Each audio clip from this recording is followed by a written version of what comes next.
أعوذ بالله من الشيطان الرجيم.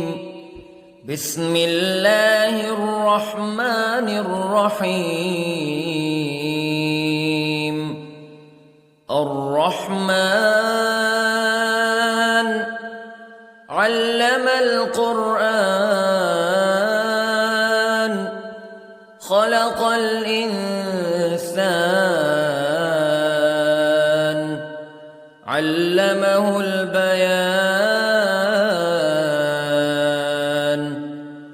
الشمس والقمر بحسبان والنجم والشجر يسجدان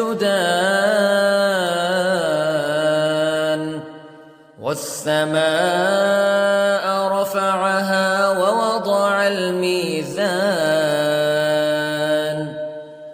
ألا تطغوا في الميزان وأقيموا الوزن بالقسط ولا تخسروا الميزان. والأرض وضعها للأنام فيها فاكهة والنخل ذات الأكمام والحب ذو العصف والريحان فبأي آلاء ربكما تكذبان. خلق الإنسان من صلصال كالفخار وخلق الجان من مارج من نار فبأي آلاء ربكما تكذبان. رب المشرقين ورب المغربين فبأي آلاء ربكما تكذبان. مرج البحرين يلتقيان بينهما برزخ لا يبغيان فبأي آلاء ربكما تكذبان. يخرج منهما اللؤلؤ والمرجان فبأي آلاء ربكما تكذبان. وله الجوار المنشآت في البحر كالأعلام فبأي آلاء ربكما تكذبان. كل من عليها فان ويبقى وجه ربك ذو الجلال والإكرام فبأي آلاء ربكما تكذبان.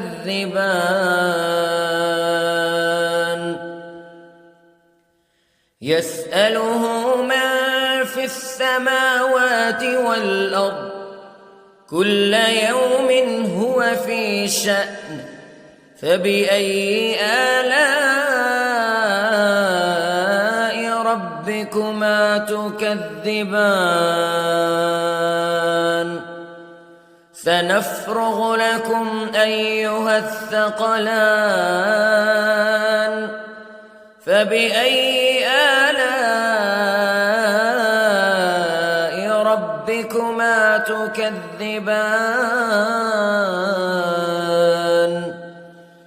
يا معشر الجن والإنس استطعتم أن تنفذوا من أقطار السماوات والأرض فانفذوا لا تنفذون إلا بسلطان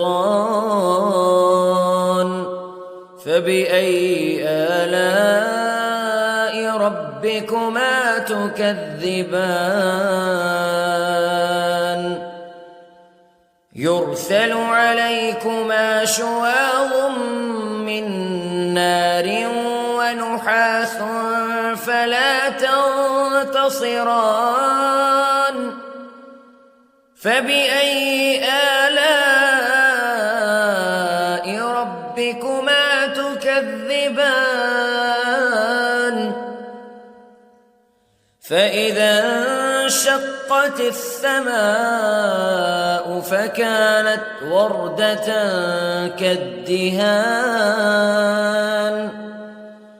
فبأي آلاء ربكما تكذبان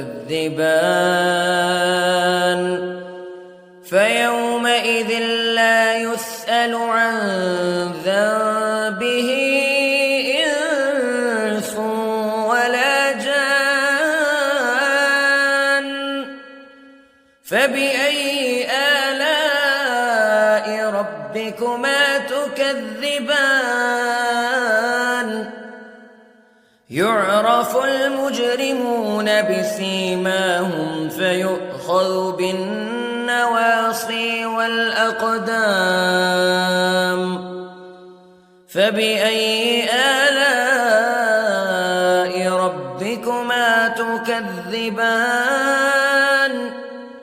هذه جهنم التي يكذب بها المجرمون يطوفون بينها وبين حميم آن فبأي آلاء ربكما تكذبان ولمن خاف مقام ربه جنتان فبأي آلاء ربكما تكذبان ذواتا أفنان فبأي آلاء ربكما تكذبان فيهما عينان تجريان فبأي آلاء ربكما تكذبان فيهما من كل فاكهة زوجان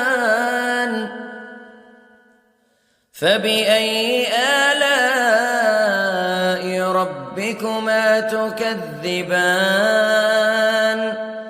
متكئين على فرش بطائنها من استبرق وجنى الجنتين دان فبأي آلاء ربكما تكذبان فيهن قاصرات الطرف لم يطمثهن إنس قبلهم ولا جان فبأي آلاء ربكما تكذبان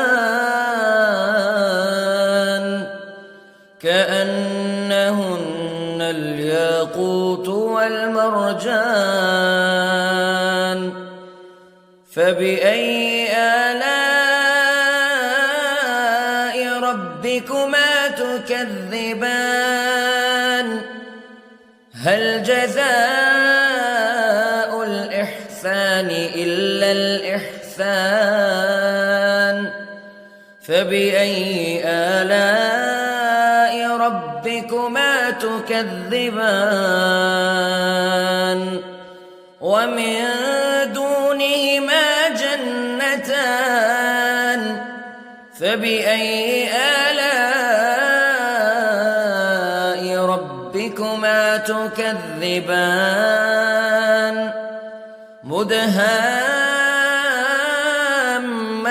مدهامتان فبأي آلاء ربكما تكذبان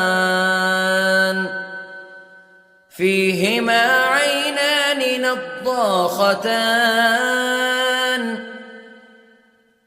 فبأي آلاء ربكما تكذبان فيهما فاكهة ونخل ورمان فبأي آلاء ربكما تكذبان فيهن خيرات حسان فبأي آلاء ربكما تكذبان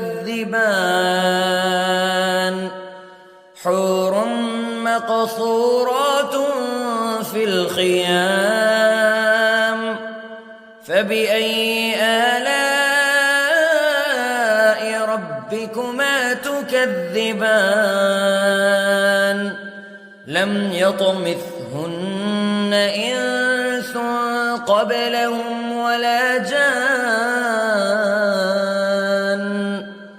فبأي آلاء ربكما تكذبان متكئين على رفرف خضر وعبقري حسان فبأي آلاء ربكما تكذبان تبارك اسم ربك ذي الجلال والإكرام